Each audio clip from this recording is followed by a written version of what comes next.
மேஷராசி அன்பர்கள் அப்படின்னு நம்ம பொதுவாக எடுத்துக்கிட்டோம் அப்படின்னா அதிகப்படியான ஒரு சுறுசுறுப்பும் அதிகப்படியான ஒரு உடல் வாகும் உடையவர்கள் நம்ம மேஷராசி அன்பர்கள்.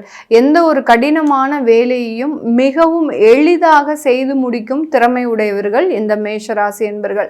இந்த மேஷராசி அன்பர்களுக்கு முன் கோபம் அதிகமாக இருக்கும். ஆனால் அந்த கோபத்திலையும் ஒரு குணம் இருக்கும் அப்படின்ற மாதிரி தான். அந்த கோபம் எதுக்காக படுறோம் அப்படின்றது கொஞ்சம் நிதானமா யோசிச்சாங்க அப்படின்னா அதனுடைய விளைவுகள் பார்த்தீங்கன்னா கொஞ்சம் கடுமையாக தான் இருக்கும். இவர்கள் கோபப்படுறதுனால அந்த பிரச்சனைகள் மிக பெரிய அளவுக்கு எடுத்துட்டு போகாம ஒரு சாதாரண ஒரு எளிதாக முடிக்கக்கூடிய ஒரு நிலையில தான் இருக்கும். அந்த அளவுக்கு தான் அவர்கள் கோபப்படுவார்கள் இந்த மேஷ ராசி அன்பர்கள். இந்த மேஷ ராசியில இருக்கக்கூடிய 3 நட்சத்திரங்கள் அஸ்வினி, பரணி, கார்த்திகை. இந்த 3 நட்சத்திரங்களுமே பார்த்தீங்கன்னா மிகவும் எளிமையாகவும் வாழ பழகக்கூடியவர்கள். அடுத்து பார்த்தீங்கன்னா ஒரு ஆடம்பர வாழ்க்கையையும் வாழ்ந்து முடித்தவர்கள் அப்படின்னு தான் சொல்லணும். எவ்வளவுக்கு எவ்வளவு ஒரு உயர்ந்த அந்தஸ்தை பெறணுமோ அந்த அந்தஸ்தெல்லாம் பெற்றுட்டு நம்ம எளிமையாக வாழணும் அப்படின்ற மாதிரியாக அந்த எளிமையான வாழ்க்கைக்கும் ஒரு ஆடம்பர வாழ்க்கைக்கும் நிகரில்லாத ஒரு அனுபவத்தை பெற்றவர்கள் இந்த 3 நட்சத்திர அன்பர்களும். இந்த மேஷ ராசி அன்பர்களுக்கு இந்த காலகட்டத்தில் இந்த நவம்பர் மாதம் பார்த்தீங்கன்னா அவங்களுக்கு அந்த வருட கிரகங்களான சனி பகவான் 12ஆம் இடத்துல ஏற்கனவே விரயஸ்தானத்துல வக்ரத்தன்மை அடைந்து தான் இருக்கிறார். அடுத்து உங்களுடைய 4ஆம் இடத்துல உச்சத்துல இருக்கக்கூடிய அந்த குரு பகவானும் 12ஆம் தேதி நவம்பர் மாதம் வக்ரத்தன்மை பெறுகிறார். உச்சம் பெற்று குரு பகவான் பார்த்தீங்கன்னா மிதுன ராசியிலிருந்து கடக ராசிக்கு உச்சம் பெற்று அங்க போய் வக்ரத்தன்மை பெறுகிறார் கிட்டத்தட்ட ஒரு 30 நாட்களுக்கு. அடுத்து இதற்கு அடுத்தபடியாக மாத கிரகமான அந்த புதன் பகவான் ஆகப்பட்டவர் 10ஆம் தேதி நவம்பர் மாதம் வக்ரத்தன்மை அடைகிறார். ஆக மொத்தத்துல இந்த நவம்பர் மாதத்துல பாத்தீங்கன்னா ஒரு மாதத்திற்கு 5 வக்ர கிரகங்களினுடைய தன்மைகள் இருக்கு. ராகு கும்பத்துல இருக்கிறாரு, சனி பகவான் சிம்மத்துல இருக்கிறாரு. இந்த 2 நிழல் கிரகங்களும் ஏற்கனவே வக்ரத்தன்மை தான் அடையும். வக்ர கிரகங்கள் அப்படின்னாலே ரிவர்ஸ்ல போகக்கூடிய ஒரு தன்மை தான். அப்படி இருக்கும்போது இந்த மேஷ ராசி என்பர்களுக்கு இந்த காலகட்டத்துல சனியினுடைய வக்ரத்தன்மை வேலையில இருக்கக்கூடிய சில பிரச்சனைகளை குருவோடு சேர்ந்து சில நிவர்த்திகளை கொடுக்கக்கூடிய ஒரு தன்மையாக இருக்கும். ஏன்னா குருவினுடைய பார்வை அந்த சனியினுடைய வக்ரத்தன்மையில விளறதுனால குருவும் இங்க வக்ரத்தோட இருக்கிறதுனால வேலையில மெயினாக இந்த மேஷராசி என்பர்களுக்கு நீண்ட நாள் பிரச்சனைகள் இருந்தது அப்படின்னா கண்டிப்பாக அதுல இருந்து வெளியில வரக்கூடிய ஒரு தருணமாக தான் இருக்கும். உங்களுடைய வேலையில ஒரு உயர்ந்த பதவி, அந்தஸ்து, அங்கீகாரம் இந்த மாதிரியாக உங்களுடைய திறமைக்கு ஏற்ற மாதிரி சில பொறுப்புகளை அடையக்கூடிய ஒரு நேரமாக இருக்கும்.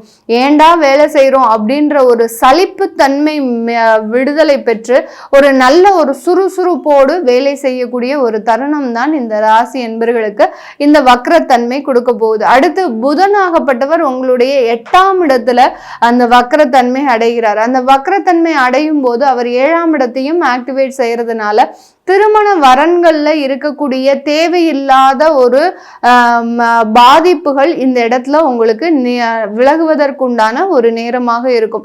திருமண வரன்கள் பார்க்கும்போது அங்கே ஏதோ ஒரு சண்டை சச்சரவுகள் வந்து கடைசி நேரத்துல திருமணம் நின்று போகக்கூடிய ஒரு அமைப்புலாம் இந்த மேஷ ராசி என்பர்களுக்கு கடந்த காலத்துல இருந்திருக்கும். இந்த நவம்பர் மாதம் நல்ல ஒரு வரன்கள் அமையறதுக்கும் அடுத்து பார்த்தீங்கன்னா அதே குரு பகவான் அந்த புதன் இருக்கக்கூடிய அந்த விருச்சிக ராசியையும் பார்க்கறதுனால அந்த வரன் சம்பந்தப்பட்ட சில இடத்துல உங்களுக்கு இருக்கக்கூடிய தடைகள் இந்த வக்ர கிரகங்களாக நீங்கக்கூடிய ஒரு நேரமாக இருக்கும்.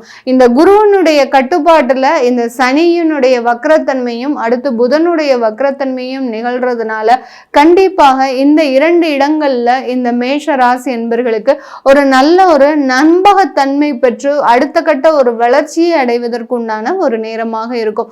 இப்ப அரசாங்க உத்தியோகத்துல இருக்கிறவங்களுக்கு பாத்தீங்கன்னா ஒரு ப்ரமோஷனே இல்லாமல் இருந்திருக்கும். ஒரு நீண்ட மாதமாக ஒரு போன வருஷம் கிடைக்க வேண்டிய ப்ரமோஷன் இன்னும் தள்ளி போயிட்டே இருக்கு அப்படின்னு சொல்றவங்களுக்கு இந்த காலகட்டம் அதிலிருந்தெல்லாம் உங்களுக்கு ஒரு நல்ல ஒரு சாதகமான அமைப்பு, உங்களை தேடி அந்த பதவி உயர்வுகள் வருவதற்குண்டான ஒரு நேரம். அந்த பதவி உயர்வும் பார்த்தீங்கன்னா ரொம்ப எளிமையா இருக்காது. ஒரு பெரிய அளவுக்கு உங்களை மிகைப்படுத்தி ஒரு அங்கீகாரம் கொடுக்கக்கூடிய அளவிற்கு தான் அந்த பதவி உயர்வுன்றது அந்த அரசாங்க துறையில இருக்கிறவங்களுக்கு இருக்க போது.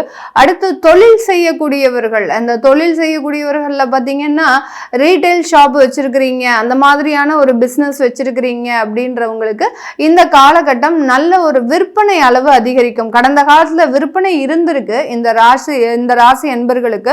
பட் அந்த விற்பனையினுடைய அளவு அப்படின்றது பெரிய அளவுக்கு இன்க்ரீஸ் ஆகாது. அதே இடத்துலயே கொஞ்சம் மெயின்டைன் ஆகுறத மாதிரி தான் இருக்கும். ஒரு மாசத்துக்கு பாத்தீங்கன்னா ஒரு 20 இருந்து 25 கஸ்டமர் வரைக்கும் தான் உங்களுக்கு வரக்கூடிய ஒரு அமைப்பாக இருக்கும். ஒரு நாளைக்கு ஒரு கஸ்டமர் அப்படின்ற மாதிரி தான் உங்களுடைய டார்கெட்டும் இருக்கும். அந்த அளவுக்கு தான் உங்களுடைய ரீட்டைல் பிஸ்னஸும் நடக்கும். ஆனால் இந்த வக்ர கிரகங்களின் தன்மை காலகட்டத்தில் இந்த ரீட்டைல் பிஸ்னஸ்ல இருக்கிறவங்களுக்கு நல்ல விற்பனையின் அளவு ஒரு நாளைக்கு கிட்டத்தட்ட ஒரு 5 கஸ்டமருக்கு மேல நீங்க சந்திக்கிறதுக்கு உண்டான ஒரு அமைப்பாக தான் இருக்க போகுது. உற்பத்தி துறையில இருக்கக்கூடியவர்களுக்கு உங்களுடைய ப்ரொடக்ஷனுடைய அளவு இன்க்ரீஸ் பண்றதுக்கு உண்டான ஒரு நேரம். அதாவது தேவையான நேரத்துல தேவையான ஒரு பொருட்களை உற்பத்தி செய்து அதற்குண்டான ஒரு பிராண்டை நீங்க உருவாக்குவதற்குண்டான ஒரு நேரமாக இருக்க போகுது. இது நாள் வரைக்கும் பாத்தீங்கன்னா ப்ரொடக்ஷன் துறையில இருக்கிறவங்களுக்கு, பிசினஸ் பண்றவங்களுக்கு மிகப்பெரிய அளவுக்கு உற்பத்தி துறையில மிகப்பெரிய அளவுக்கு பிரச்சனைகள் அதிகரிச்சுக்கிட்டே இருந்திருக்கும். இந்த வக்ர கிரகங்களினுடைய அமைப்பின் மூலமாக அதிலிருந்தெல்லாம் நிவர்த்தி அடைவதற்குண்டான ஒரு அமைப்பாக தான் இந்த மேஷ ராசி என்பர்களுக்கு இருக்க போகுது. அடுத்து கமிஷன் அந்த மாதிரி கான்ட்ராக்ட் பிசினஸ்ல இருக்கிறவங்களுக்கு இந்த காலகட்டம் உங்களுடைய அந்த கமிஷனுடைய அளவும் உங்களுடைய உத்தியோகத்துல இருக்கக்கூடிய சில நெருக்கடிகளும் தீர்ந்து, நிறைய கமிஷன் பிசினஸ் பண்றவங்க, கான்ட்ராக்ட் பிசினஸ் பண்றவங்க கடன் வாங்கி சில விஷயங்களை உங்களால செய்ய முடியும் அப்படின்னு நினைச்சு செஞ்சிருப்பீங்க.